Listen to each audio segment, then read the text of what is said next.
Maurice a dit.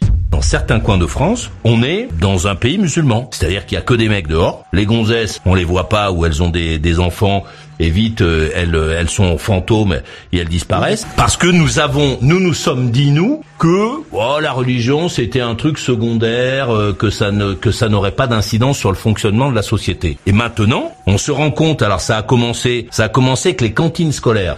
Dans les cantines scolaires, on a arrêté de servir du porc parce que c'était plus pratique, je sais pas quoi. Alors que bon, chez nous, en France, on mange du porc. C'est comme ça. Donc on a arrêté. On a abandonné petit à petit. On a considéré, là on a fait des vêtements pour les enfants qui vont à l'école, mais c'est plutôt des pantalons pour les filles, etc. Parce que, la fille, faut pas trop qu'on voit ses jambes, alors que chez nous, traditionnellement, les filles se mettaient en jupe, etc.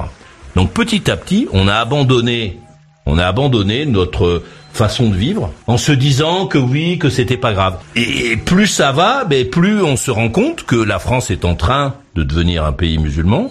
Il y a des enseignements, des choses qui existent dans notre histoire et qui étaient enseignées à l'école, que les profs ne peuvent plus enseigner. Alors pourquoi est-ce qu'ils les enseignent plus ? Parce qu'on a décapité un professeur chez nous, en fait. Pourquoi on l'a décapité, ce professeur ? On l'a décapité parce que il avait abordé une partie de l'histoire que les musulmans considèrent qu'on ne doit pas aborder. Et c'est le cas dans beaucoup d'endroits de chez nous. Pourquoi ? Parce qu'on s'est dit, nous on est libre, chacun fait ce qu'il veut, chacun peut machin chose. On les a vus avancer et bien entendu, il faudra qu'on fasse le choix. Est-ce que finalement on accepte de dire que la France est un pays laïque d'origine catholique quand même, on a nos dimanches, on a nos baptêmes et on a nos églises dans tous les villages. Ou est-ce qu'on se dit la France est un pays musulman. Bon, et toi, t'en penses quoi ? Rania, 26 ans, de Paris. Moi, je vais parler plus de ma propre expérience et de mon propre vécu. Déjà, de 1, je pense pas que la religion est un aspect secondaire de la vie, mais plus un aspect qui est primordial et principal et nécessaire dans notre vie. Comme j'ai dit, je vais parler de ma propre expérience. À un moment donné dans ma vie, je me suis posé toutes les questions, j'ai eu beaucoup de doutes, j'ai dérayé un peu de ce qu'on appelle religion, mais après tout ce que j'ai vécu, je me rends compte que c'est un aspect qui est essentiel dans notre vie. Deuxièmement, ce que j'ai envie de dire, c'est que pour moi, d'un point de vue personnel et d'après ce que j'ai étudié et ce que j'ai lu, toutes les religions, genre le judaïsme, le christianisme ou l'islam, viennent de la même et unique source. On a tous le même Dieu on a un seul Dieu. En fait, il n'y a qu'un seul Dieu qui existe, qui a donné vie à toutes ces religions. Et notre but aujourd'hui dans la vie, c'est pas de débattre des questions est-ce que la France est un pays musulman ou pas, mais plus est-ce qu'on pourrait cohabiter et exister tous ensemble avec ces différentes religions, parce qu'au final, on est tous différents. Si on prend l'être humain sans religion, déjà on a nos propres différences. Il faut qu'on apprenne déjà apprendre à cohabiter avec les différences primaires qu'on a, et plus, je sais plus, je me suis éparpillée dans mes paroles, mais ce que je veux dire, c'est que en gros, déjà, nous de base, sans religion, sans concept de religion, on est différents l'un de l'autre. On n'est pas tous pareils, on a différents types de peau, différents dieux, différentes croyances, différentes pensées. Et déjà, il faut apprendre à cohabiter avec ces différences. Et la religion en fait partie aussi. Moi, je suis musulmane et j'ai en face de moi une personne qui est chrétienne ou qui est d'une confession juive.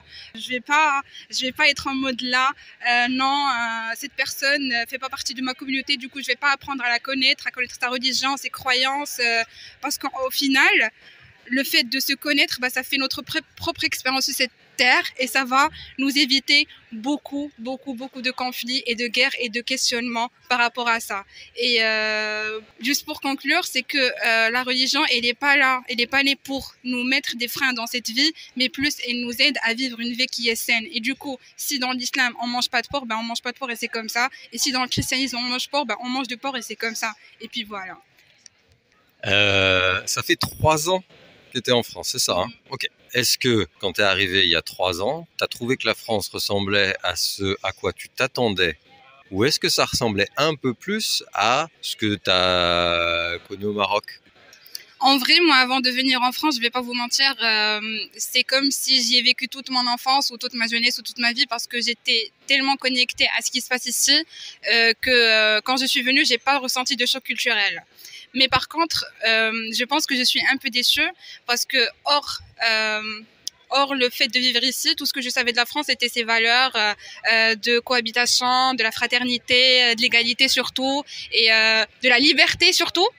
Et en venant ici, je suis déjà venue avec les manifestations là sur les réformes de retraite et tout ça. Et là, j'étais vraiment hyper choquée de comment ça se passait. Genre, les gens exprimaient leur opinion dehors et puis ça se transformait en violence, il y avait des gaz, je sais pas comment genre dire ça, les mots, parce que les mots m'échappent, mais c'était tellement violent que je m'attendais pas au fait que si une simple personne exprimait ses opinions à la rue, on aurait ça.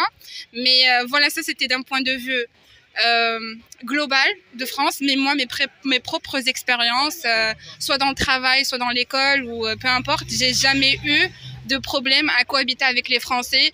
Au contraire, j'ai vu en quelques Français des valeurs que je connaissais, dont j'ai parlé tout à l'heure. Mais voilà, le côté religieux, quand même, il reste un peu critique comme sujet ici.